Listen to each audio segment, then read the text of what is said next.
네, 안녕하세요. 저는 정의당 국회의원 장혜영입니다.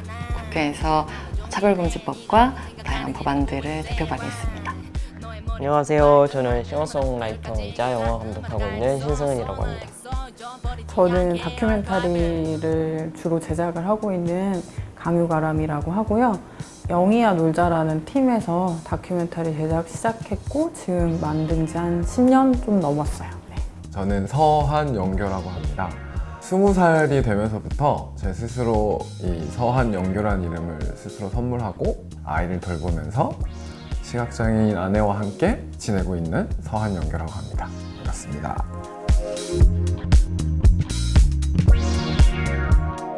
제가 겪은 차별은요, 목소리 때문에 겪은 차별이 굉장히 많은데요.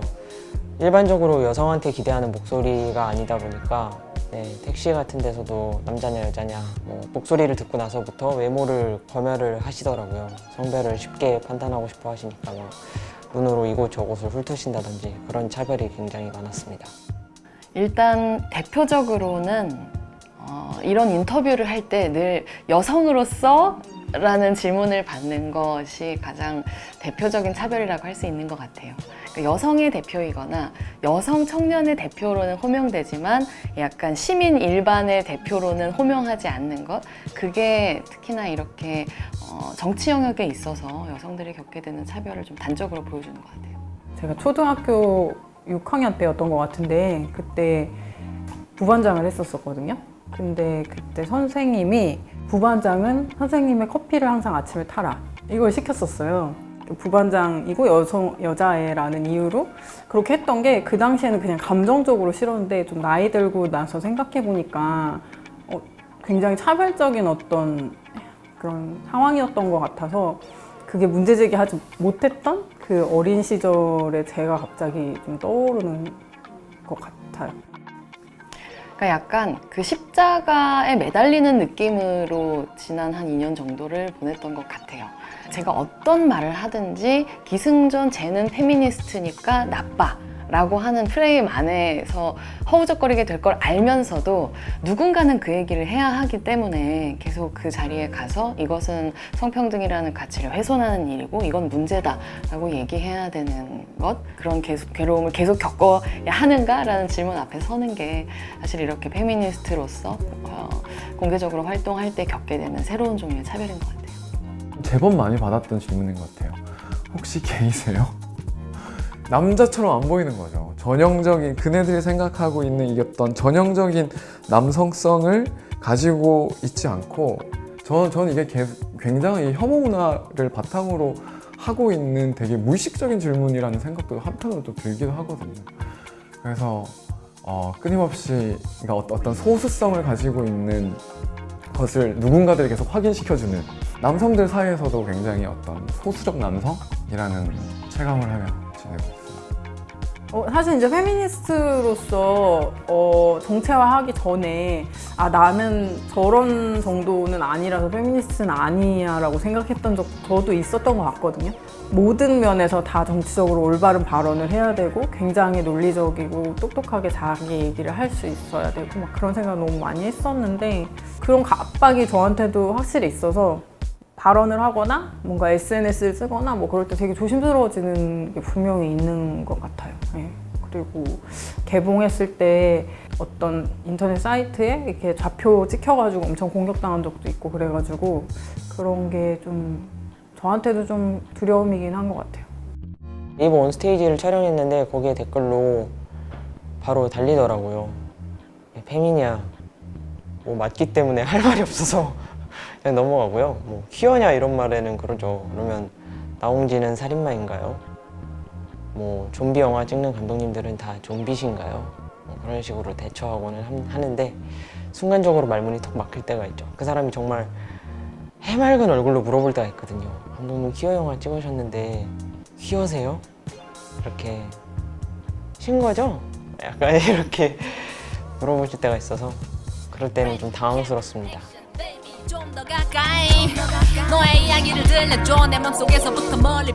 가장 놀랬던 단어 중 하나가 뭐였냐면 남성들은 강간 문화를 서로 공유하고 있다는 말이었는데 포르노그래피를 정말 아무렇지도 않게 공유하게 되는 전 그 엠번방 같은 경우들이 아주 대표적인 정말 이 남성 무리들이 가지고 있는 어떤 아주 오랫동안 이 축적해온 어떤 강간 문화의 한 부분이라고는 생각이 들기도 하거든요.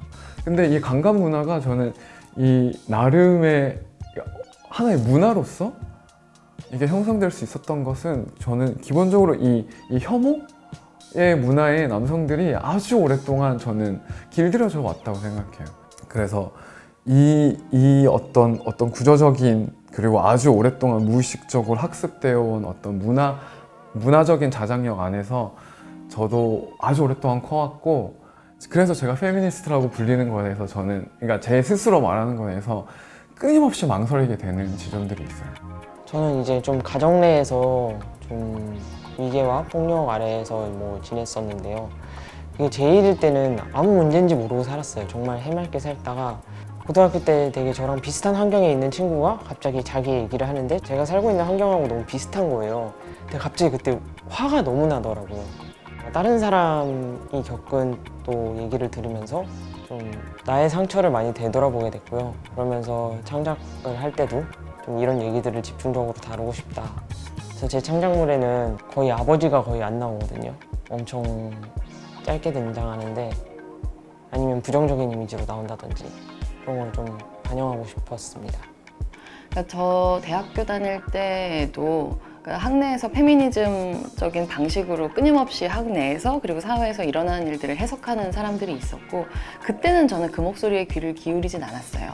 그게 말이 된다고 생각했지만 그걸 체화하는 것이 뭔가 나의 노력을 구조적인 부분으로 치부해버리지 않을까라고 하는 내적인 어떤 방어 기제 같은 게 있었던 것 같아요. 하지만 계속 시간이 지나면서 꾸준히 그런 목소리를 계속 내왔었던 사람들이 있기 때문에 어느 순간 저도 수긍이 되고 납득이 되고 그 언어가 필요해지는 순간이 있었던 거죠. 그렇게 자연스럽게 스며들 수밖에 없었던 것 같아요. 왜냐면 그런 방식으로 설명해야 설명되는 일들이 계속 일어나고 있으니까.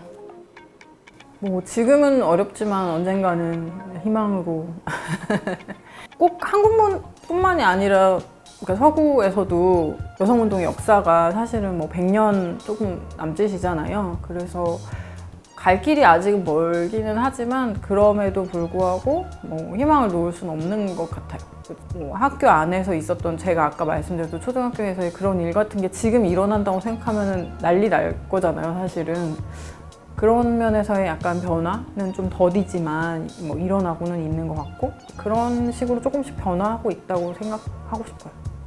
사실은 제가 사용하고 있는 이게 부모성 함께 쓰기 그리고 뭐 국회의원 그 비례 할당제라던가 이런 것도 끊임없이 어떤 수많은 투쟁의 과정을 통해서 지금까지 온 것이라고 생각하거든요. 정말 저는 투쟁이 없었으면 이 모든 것이 저는 불가능하다고 생각해요.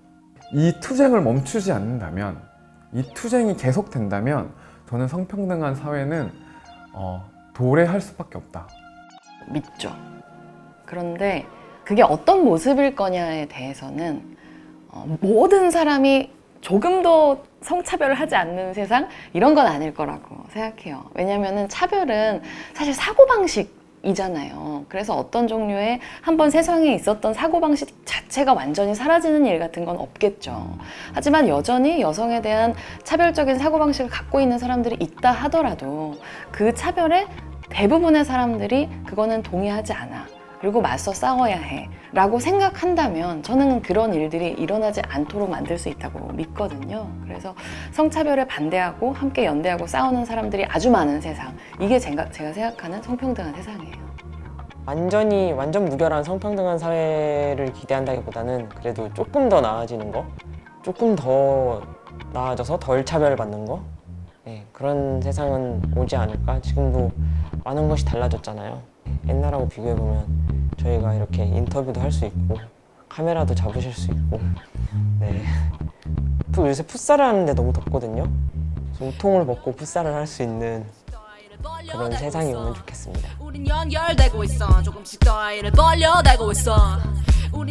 저는 이게 서로가 서로를 돌보는 네트워크라고 생각해요. 이게 사소한 일상 속에서 이 밥을 얻어먹고 밥을 차려주고 그리고 서로의 아이를 좀 돌봄을 맡길 수 있고 뭐 그런 데 있어서 저는 늘 저의 모든 일상들이 거의 좀 많이 연결되어 있고 예를 들면 언론이라고 하면 무슨 일이 있어도 예를 들면 뭐 여성신문이라던가 각 일간지든 뭐 주간지든 계속 여성주의적인 성차별에 대한 감수성을 가지고 활동하는 기자님들이 계세요. 이런 명확한 성차별에 맞서는 것이 얼마나 중요한지 잘 알고 저를 잘 서포트해주고 있는 든든한 동료들이 있고 이런 소식들이 필요하다고 생각하면서 읽어주는 사람들이 있고 꿋꿋이 견뎌주는 단체들이 있고 사실 돌아보면 일을 하려고 한다면 얼마나 많은 사람들이 여전히 함께하고 있는지 발견할 수 있기 때문에 그런 순간에 정말 늘 고마움을 느끼고 편안함을 느끼기도 해요. 내가 혼자가 아니기 때문에 이걸 내가 처음부터 끝까지 하는 게 아니라 어떤 긴 시간과 운동의 흐름 속에서 내가 존재하는 거구나. 그래서 처음부터 끝까지 막 이렇게 하는 게 아니라 최선을 다해서 하면 앞에서 해왔던 사람들하고 이어달리기를 하는 거고 제 뒤에도 또 사람들이 있다라고 하는 감각을 사실 늘 갖고 있어요.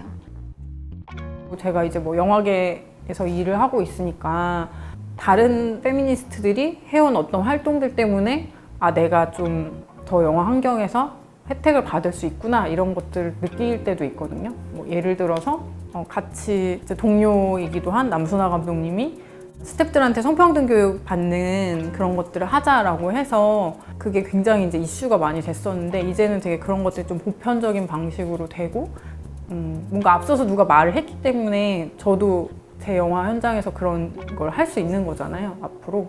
그런 것들이 되게 중요한 것 같아요. 네. 특히 주변의 친구들이 다 페미니스트이고 같이 작업하는 작업자들이 페미니스트가 많거든요. 그때 정말 일을 하면서 느껴지는 연결감은 이루 말할 수 없습니다.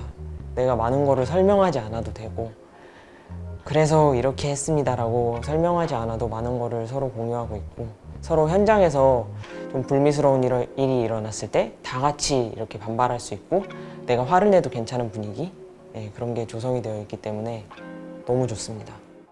근데 저는 개인이 마주한 아주 구체적인 현실에서의 행위는 개인에게 주어져 있는 선택의 영역이라고 생각해요. 그래서 반드시 어떤 경우에도 저는 페미니스트예요 라고 말할 수 있어야 페미니스트 자격이 생기는 건 아니라고 봐요. 아무 얘기하지 않을 수 있다고 생각해요. 근데 중요한 건 감각이죠.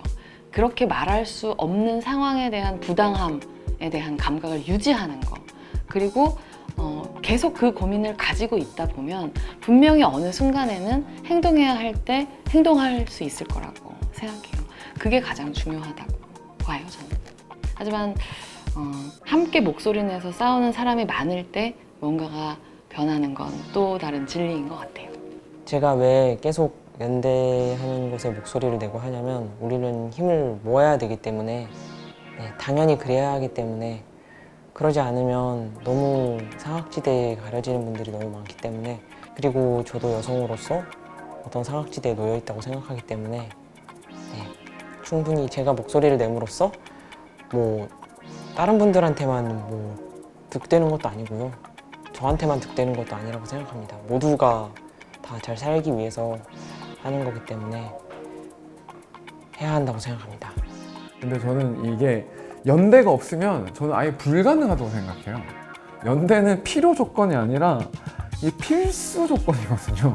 그러니까 3월 17일 날 서울도시교통공사에서 그 사회적 약자에 맞서기 위한 여론전 대응이라는 내부 문건이 유출이 됐는데 거기에서 보면 어떤 장애 해방 운동을 하는 단체들을 어떤 식으로 조직적으로 이게 음해하고 폄훼하고 언론사에 이렇게 보내서 이거 할 것이냐라는 거 이 PPT 무려 20쪽이 넘는 게 처음에 공개가 됐는데 이걸 보고서 우선은 이제 성소수자 연대에서 이 연대가 온 것이죠. 왜냐하면 이제 변희수 하사의 추모를 하는 지하철 광고가 거부당했던 것. 그리고 또 이제 민주노총에서 결합이 되는 거예요.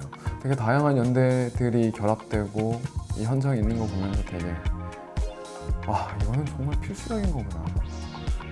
제가 다큐멘터리로 계속 여성의 삶이나 여성의 이야기를 찍어온 것에 대한 어떤 지지, 격려의 의미로 그때는 받아들였고요. 제가 그동안 해왔던 작업들에 대한 의미를 좀 새롭게 사주시는 것 같아가지고 되게 감사했던 기억으로 남아있어요.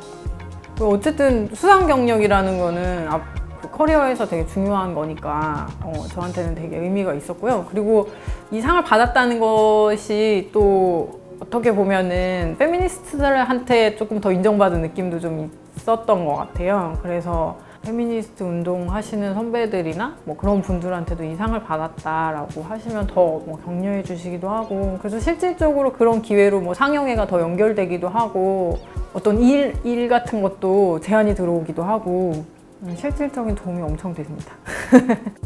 그래, 앞으로도 잘 해봐라. 약간 그런 느낌.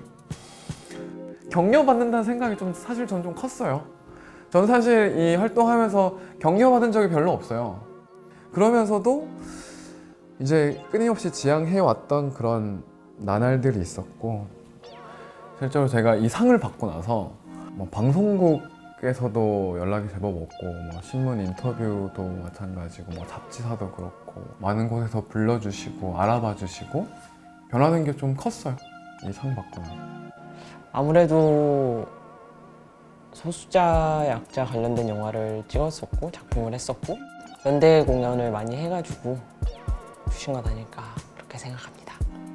우선은 돈이 들어와가지고 월세를 낼 수 있었고요. 되게 타이틀이 멋있잖아요.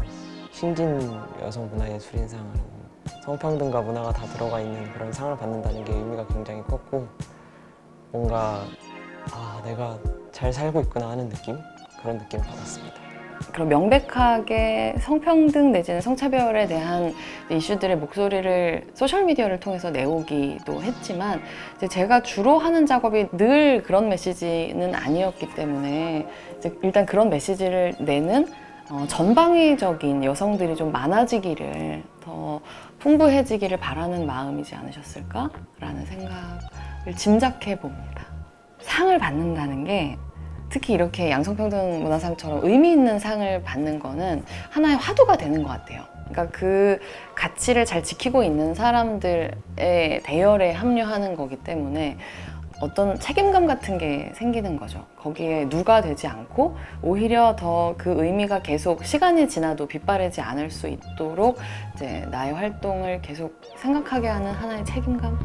우리나라는 대로 아니냐는 사람들의 모임은 날 어떻게 하면 반대로 하는지만 고민 내가 어떻게 하면 그때 저는 그 친구들과의 관계에서 고민이 되게 많은 사춘기 학생이었던 것 같아요.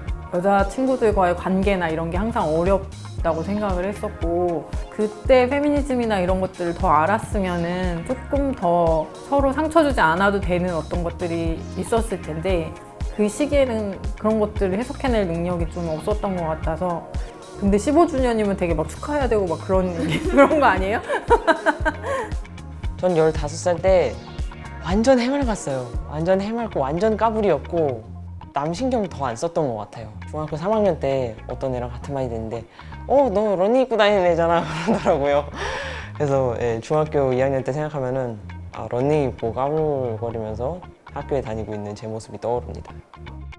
저 중학교 2학년 때 15살 때는 이 세상을 어떻게 살아야 될지가 진짜 고민이 많았던 것 같아요. 모두가 고민하고 있지만, 그리고 여러 가지 조언을 받을 수도 있지만 결국 스스로 답을 내리지 않으면 안 되는구나 라는 생각을 하던 시기였던 것 같습니다. 그러니까 머리가 곱슬거리기 시작하고 놀림을 많이 받기 시작하면서부터 제가 빠져들어갔던 게 펑크였어요. 난 너무 이 세상이 너무 답답하고 너무 이 정말 어떻게 해나가기 되게 어려운 세상을 딱 15살 때 딱 처음 맞닥뜨렸는데, 그 음악을 들으면서 정말 혈이 돈다고 하잖아요. 그런 느낌을 받기 시작하면서 그때부터 제가 막 그 펑크 하는 그 그룹들을 보면 보통 피어싱, 나름의 아이콘들이 있잖아요. 그때 처음으로 제가 귀를 뚫었습니다. 회사를 그만두고 그때 이제 제가 영화를 하고 싶다고 했을 때 주변에서 다들 네가? 라는 반응을 되게 많이 보였었고, 그냥 남들이 뭐라고 하던 더 나이 들기 전에 도전해보고 싶다라는 생각이 좀 들어가지고 했는데 만들고 나면 굉장히 뿌듯하고 보람이 많은 일인 것 같습니다.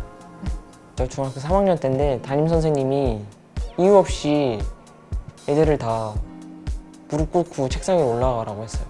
전 그게 너무 화가 나더라고요. 그때 난생 처음으로 반항이란 걸 해봤는데요. 선생님, 저희가 왜 이러고 있어야 되는지 이유를 모르겠습니다. 이렇게 멋지게 말했으면 좋겠는데 그 말을 하려니까 눈물부터 터지더라고요. 그래서 선생님, 제가 애들 왜 이러고 있는지 모르겠습니다. 이렇게 하긴 했는데요. 그때 눈물까지 섞어가면서 얘기했던 것 저한테는 되게 큰 힘이고요. 울지 않았으면 더 멋진 프라이드였을 텐데. 말은 늘 있는 것 같아요. 왜냐하면 사람들의 삶이 한 가지가 아니니까. 하지만 그게 곧바로 나의 답이 될 수 없다는 거는 조금만 내 인생을 진지하게 생각하는 사람이라면 느낄 수 있을 것 같아요. 왜냐하면 결국에는 내 삶에서의 내 선택의 책임은 결국 나에게 있는 것이기 때문에 아무리 다른 사람들의 얘기가 그럴듯하다고 하더라도 그게 제 심장이 오지 않는데 어떻게 그렇게 하겠어요. 그렇게 해놓고 원하지 않는 결과가 나오면 다른 사람 탓을 하면서 내 인생을 허비할 수는 없잖아요. 그러기에는 너무 소중한 삶이고 지키고 싶은 가치가 있기 때문에 원하는 걸 해서 힘든 삶과 못해서 힘든 삶이 있다면 원하는 걸 하면서 힘든 삶이 훨씬 낫다고 생각해요. 그래서 다른 사람의 말을 경청하지 않는 건 아니거든요. 듣긴 다 들어요. 하지만 제 맘대로 합니다. 뭔가 자신이 하고 싶은 일이 있으시다면은 꼭 포기하지 말고 한번 도전해 보셨으면 하는 마음입니다. 네. 그리고 해보다가 너무 힘들면 아님 말고도 있으니까요. 네. 눈치 안 보고 잘 살고 계시죠? 쉽지 않은 일인데 네. 앞으로도 계속 그렇게 잘 사십시오. 그 눈치 안 보고 살 때 용기가 좀 덜 필요한 세상이 되도록 저도 노력하겠습니다. 결국 우리의 삶은 우리의 것이고 실수를 하는 것도 우리의 삶의 일부이기 때문에 과감하게 선택하고 과감하게 성공하고 과감하게 실패하는 것이 우리에게 주어진 우리가 맛볼 수 있는 행복인 것 같아요. 함께 멋대로 살아갑시다. 요즘에 정말 제가 아끼고 사랑하는 낱말은 투쟁이라는 낱말인데 저는 이제 투쟁이라는 게 이 세계를 사랑하는 가장 뜨거운 방식이라고 생각해요. 그래서 오늘 이 인터뷰를 마치며 투쟁!